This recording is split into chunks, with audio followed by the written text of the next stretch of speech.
आज म सबैलाई भन्दै गइरहेको छु हाम्रो तिहारको बारेमा। तिहारमा के गरिन्छ झिलिमिली लगाइन्छ, रङ्गोली बनाइन्छ। त्यही भएर कसैको घरमा रङ्गोली बनाइसक्यो त्यसले रङ्गोली पर्दैन, तर भोलि सबले आफ्नो घरमा रङ्गोली बनाउँछ। हाम्रो स्कुलमा रङ्गोली बनाइसक्यो, उता मानेर रङ्गोली बनाइसक्यो। अनि हामी तिहारमा देउसी भैलो खेलिन्छ। मेरो आमा चाहिँ देउसी भैलो खेल्न जानुभयो। अनि चाहिँ म हजुरलाई आफ्नो झिलिमिलाको घर देखाइरहेको छु, हेर्नुहोस् होला।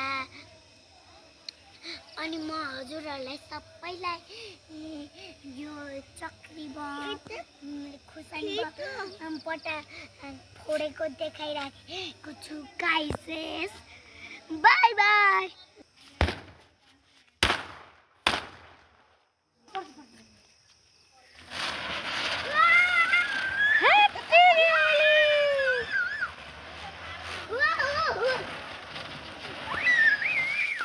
हालमा हुने हो भने यता